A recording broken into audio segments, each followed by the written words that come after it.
Shalom Adonai, seja bem-vindo a mais uma aula de teologia. E hoje o assunto é Cristologia, aula 4. Pessoal, esse livro está simplesmente maravilhoso. Você tem que ficar até o final dessa aula para aprender tudo sobre Cristo. Hoje o assunto é sobre Jesus no Getsêmani, a ressurreição de Cristo, a ascensão ao céu e a segunda vinda. Hoje é encerramento desse livro. Esse livro tem 4 videoaulas.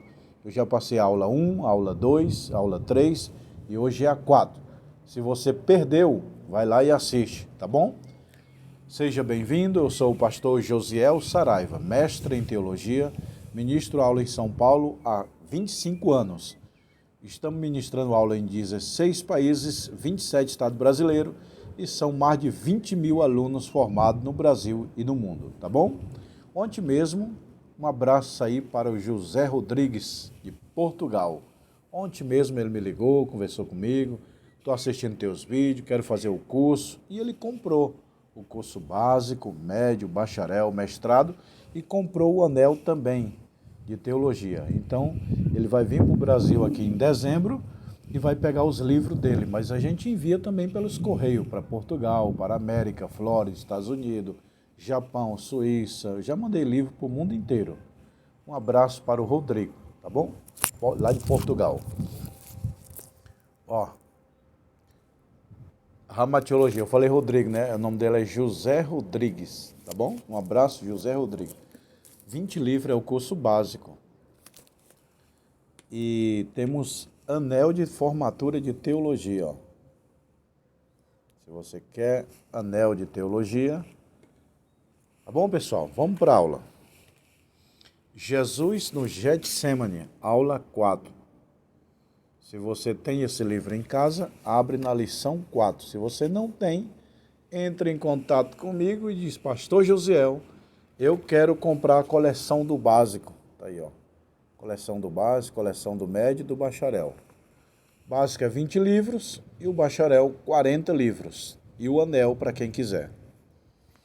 Getsêmani, vocábulo proveniente do aramaico. Isso significa um lugar de azeite. Era um jardim do grego a leste de Jerusalém, do Vale do Ribeiro de Siquém, próximo do Monte das Oliveiras, Jardim de Getsêmani. É o lugar onde Cristo passou grande sofrimento.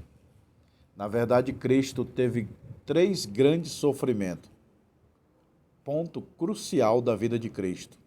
Número 1, o jardim do Getsêmani. 2, a traição de Judas. 3, a crucificação de Jesus. Tá? E daqui a pouco nós vamos ver que Cristo não foi crucificado na cruz. Cristo morreu na cruz. Não, quem morreu foi Jesus. Qual a diferença? Jesus é natureza humana. Cristo é natureza divina. A natureza divina não morre. Portanto, quem morreu na cruz foi Jesus, não Cristo. Na cruz, Jesus liberou Cristo. Ele falou o quê? Jesus na cruz: Pai, na tua mão entrego o meu espírito. O espírito de Jesus é quem? Cristo. Então Jesus na cruz queria dizer: Pai, nas tuas mãos entrego Cristo. Na cruz, grave isso, na cruz, Jesus liberou Cristo. Tendo Jesus dito isso, saiu do seu discípulo para além do ribeiro de Sidom, e onde havia um outro, o qual entrou com seus discípulos. João 18:1. Jesus vai no Getsêmani fazer a oração antes da crucificação. E lá o seu suor transforma em grandes gotas de sangue. Não é a lágrima. Tem gente que fala: Jesus chorou lágrima de sangue. Não está escrito isso na Bíblia. Nós estamos aprendendo Cristo na Bíblia. Ontem mesmo eu falei para um pastor. Os alunos me perguntam: professor, qual o livro que você indica? Eu digo: você já leu a Bíblia toda? Alguns dizem: não. Eu digo: indica a Bíblia. Tem 66 livros a Bíblia. Você não leu todos, eu não indico nenhum livro, eu indico a Bíblia. Agora, se você já leu a Bíblia toda, eu indico meus livros de teologia, eu indico enciclopédia bíblica, dicionário bíblico, para te ajudar. Mas o livro do livro é a Bíblia, pessoal. Para que você vai comprar mais livro? A não ser que você compre esses livros aqui, porque eles vão te auxiliar a entender a Bíblia. Mas não, comprar um livro de filosofia, psicologia, vou comprar um livro de história. Para quê, meu irmão? A filosofia maior está aqui, a psicologia maior está aqui, a história maior está aqui da humanidade. Então, leia a Bíblia. Nós estamos estudando Cristo pela Bíblia, tá bom? Após a Páscoa, Jesus em oração. Então, a Bíblia não diz que Jesus chorou sangue. A Bíblia diz que Jesus chorou sangue. Não. A Bíblia diz que Jesus, nasceu, o seu suor transformou-se em gota de sangue. Segundo a psicologia, a medicina diz que se a pessoa ficar em alta depressão, grande agonia, os seus póluros, nós temos póluros que transmitem a água do corpo para fora, né? E os seus poros podem sair grandes gotas de sangue. Houve um rei na história que ele ficou tão deprimido, foi um irmão que falou para mim que ele leu no livro. Na verdade, eu não li o livro, mas vamos pesquisar se é verdade. Coloca no Google. É um rei que suou sangue. Se sua sangue é anormal, em alta depressão, então Jesus suou sangue, o seu suor se transformou em sangue, lá no Jardim Getsemane. Por que ele entrou em quase depressão lá no Getsemane? Porque ele viu a cruz, ele viu a morte, ele viu o sofrimento, e ele falou, Pai, passa de mim esse cálice. Segundo os gregos, tinham um costume na Grécia, de quando uma pessoa faz um crime, o juiz coloca um veneno no copo e manda dar para os suspeitos que estão na fila, né? Por exemplo, 10 suspeitos. Aí o primeiro pega o copo com veneno, chamado cálice. Aí o juiz olha e acha ele inocente, passa para o próximo. O juiz olha o próximo, passa para o outro. Eu acho ele inocente, passa para o outro. Quando o juiz achava que uma pessoa era culpada, ele toma o cálice, toma o veneno. O cara tomava, morria e colocava em liberdade os outros e ia embora. Foi exatamente isso que Jesus falou. Pai, passa de mim o cálice. Não sou eu o culpado, não sou eu o criminoso. É esse povo. Aí então, se Jesus passasse para nós, ele estaria livre.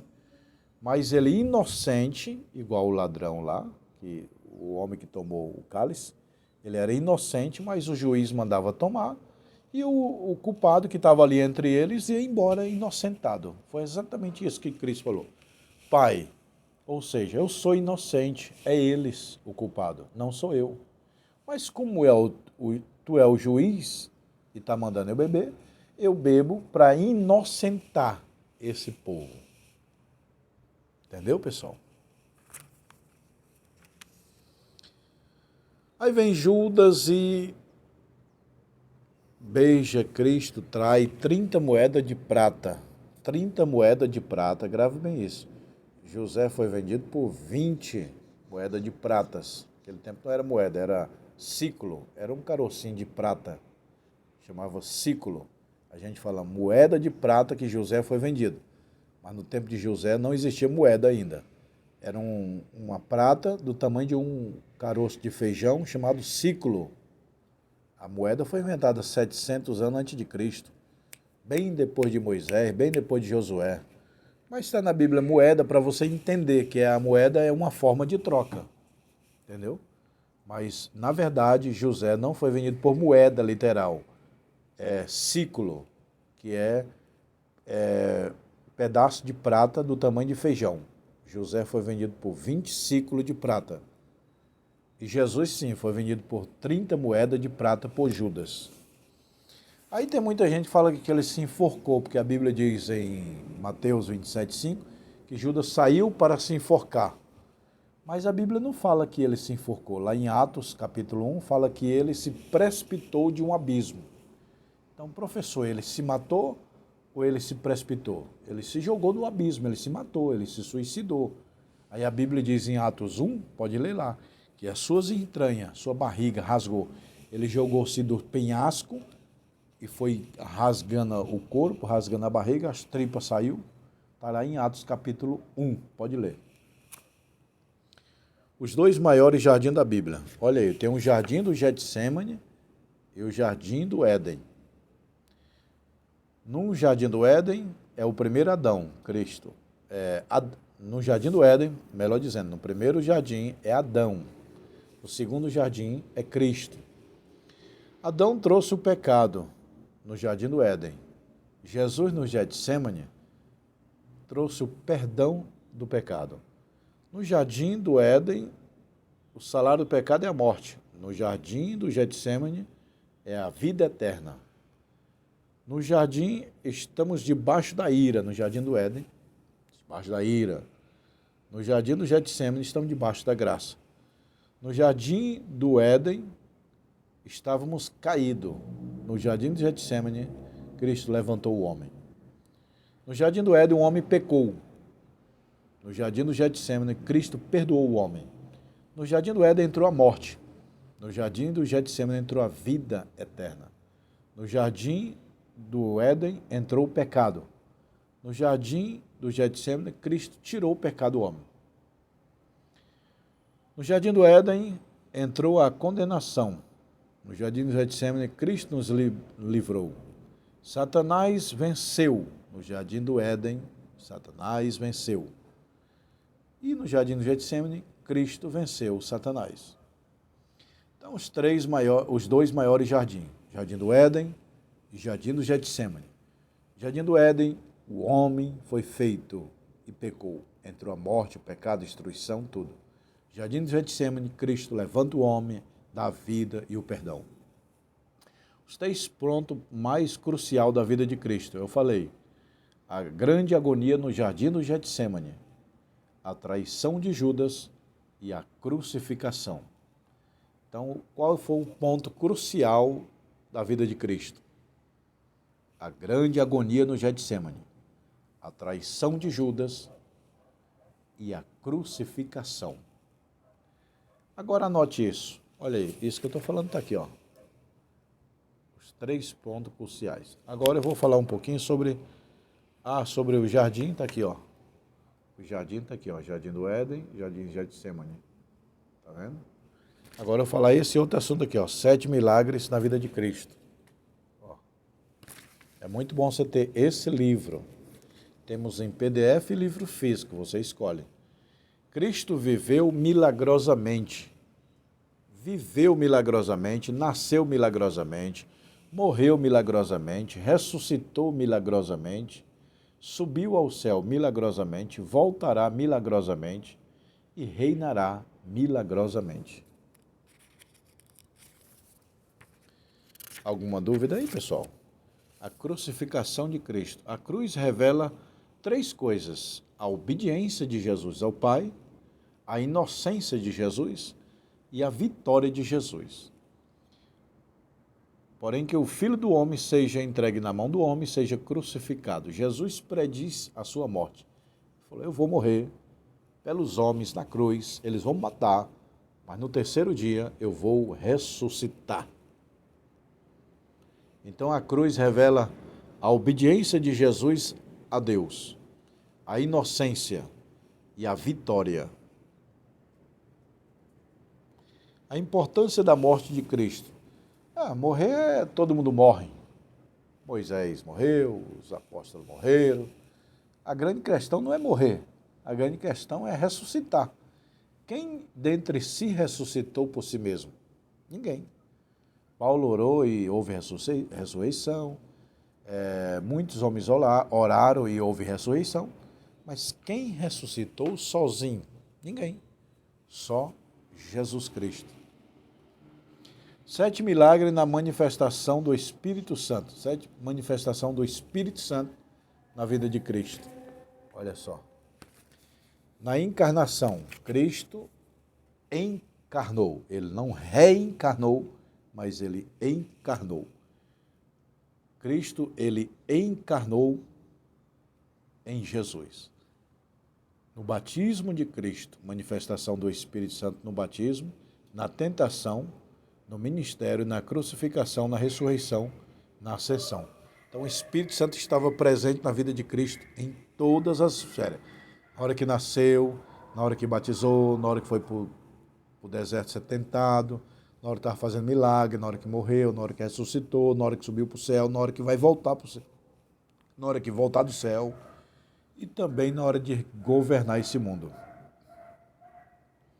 7 palavras da cruz, 7 palavras que Jesus disse na cruz. Primeira palavra: Pai, perdoa porque não sabe o que fazes. Em verdade te digo que hoje estarás comigo no paraíso. Então são 7 palavras que Jesus falou na cruz. 7 milagres na crucificação de Cristo. 7 milagres. Jesus morrendo na cruz e os milagres sendo acontecidos. Aqui, ó.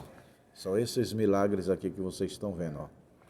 O sol se escureceu, o véu do templo se rasgou, houve um grande terremoto, as pedras se fenderam, abriram-se o sepulcro, os mortos ressuscitaram. Jesus salva o ladrão da cruz. Que para nós, o maior milagre não é um morto ressuscitar.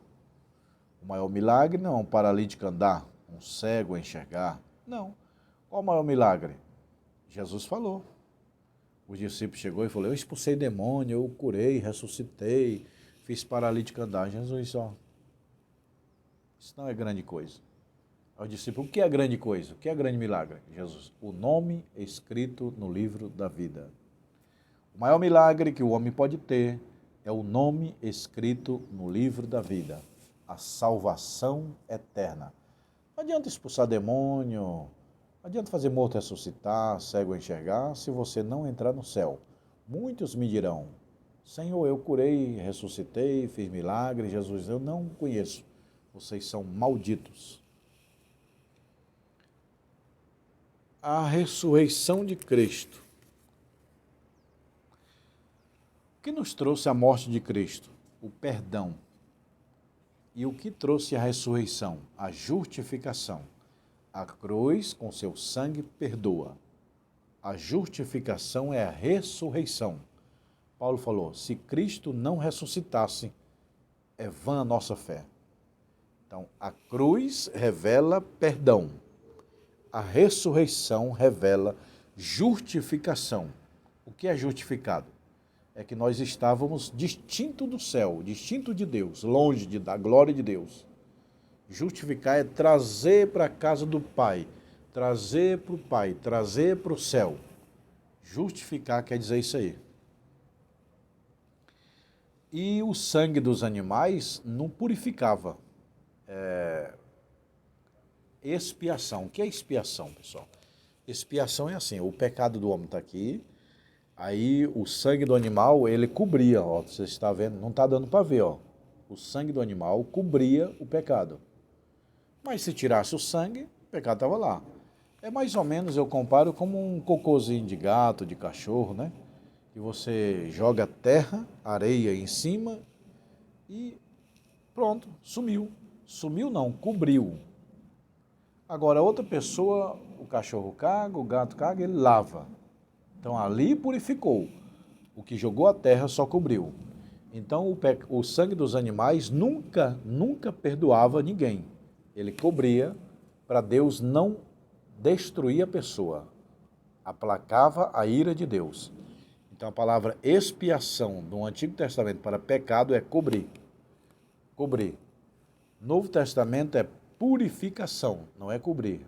Então, o sangue do animal cobria o pecado do homem. E o sangue do Cordeiro de Deus, Jesus Cristo, purifica. Há uma grande diferença entre cobrir e purificar. Qual foi o dia e a hora que Jesus ressuscitou? Domingo, que hora? 6 da manhã, pessoal. A Bíblia está falando aqui, ó. Marcos 16 e 9. Jesus ressuscitou no primeiro dia da manhã da semana. Domingo de manhã. Domingo é o dia de Deus. Tem muita igreja que guarda sábado. Não tem problema guardar sábado, guardar domingo. Você tem que guardar um dia por semana. chamado dia sabático. Não, porque a Bíblia fala sábado. Não, meu irmão, o Antigo Testamento direcionou isso aí para os judeus, não para nós, igreja. Jesus não falava, guarda o sábado. Os apóstolos não falavam, guarda o sábado. Não, meu irmão. Os apóstolos faziam o culto de manhã no primeiro dia da semana, domingo. A Santa Ceia da igreja primitiva era domingo de manhã. Então, pastor, sou obrigado a guardar sábado? Não. Você é obrigado a guardar um dia por semana. Aí você escolhe ou sábado, ou domingo, ou meio de semana. E esse dia você descansa e adora a Deus. É o dia sabático. Tu subiste ao alto, levaste cativo o cativeiro. Ressurreição. Jesus ressuscita no terceiro dia. Ele fica 1, 2, 3 dias. No terceiro dia ele ressuscita milagrosamente. Paulo disse, se Cristo não ressuscitou, é vã a nossa pregação. Mas ele ressuscitou. Quantas ressurreições teve na Bíblia? 10. O filho da viúva de Serapta, o filho da Sunamita, o homem lançado na cova de Eliseu, a filha de Jário, o filho da viúva de Naim, a de Tabita, de Euco, de Lázaro, e a da ressurreição dos mortos em Cristo e a de Cristo. Aqui, ó.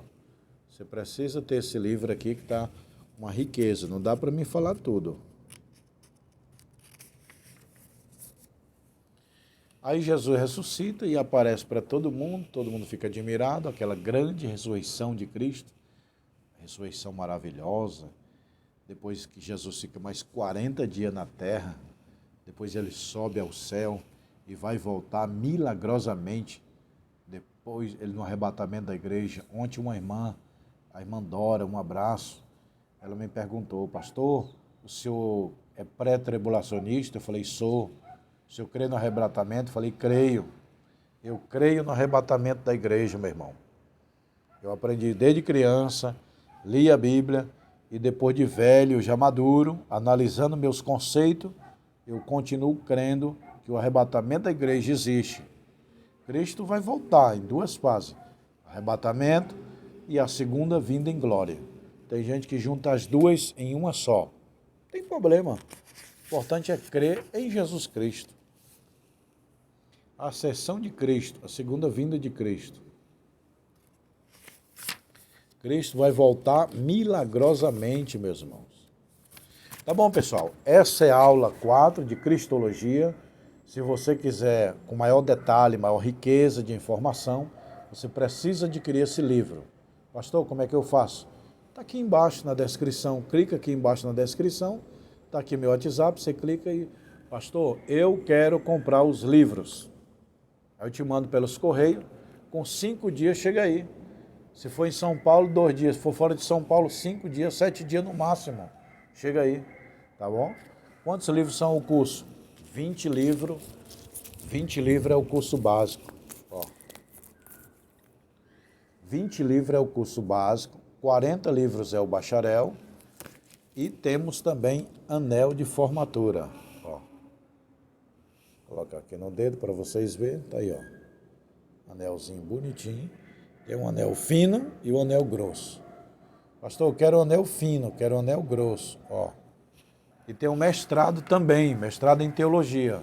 Depois do bacharel tem um mestrado, tá bom? É um livrão grande, com 12 matérias, você pega diploma também. Pessoal, se você quiser dar aula de teologia, na sua igreja, reunir os irmãos aí, você reúne os irmãos, um grupo dentro da igreja, dá aula para eles. Me chama no WhatsApp, eu mando os livros para você, você reúne os irmãos da aula. Todo mês vai um livro. No final dos 20 livros, eu mando o diploma, tá bom? Abrir um núcleo teológico, uma extensão aí na sua igreja da nossa escola. Você diz, não, pastor, eu quero abrir uma própria escola. Então me chama no meu WhatsApp. Fala, pastor, eu quero ter a minha própria escola. Aí eu te vendo a franquia. Ou você trabalha com a minha, ou abre uma escola, tá bom? Shalom Adonai.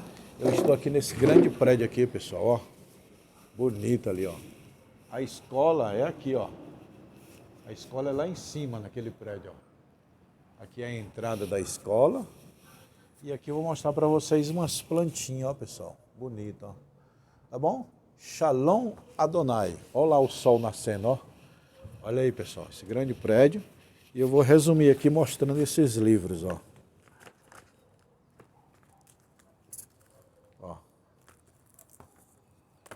Aí tudo é livro, ó. Tá bom? Ó o anel aqui, ó. Nós estamos aprendendo o quê? A Bíblia Sagrada. Shalom Adonai. Me chama no WhatsApp agora mesmo.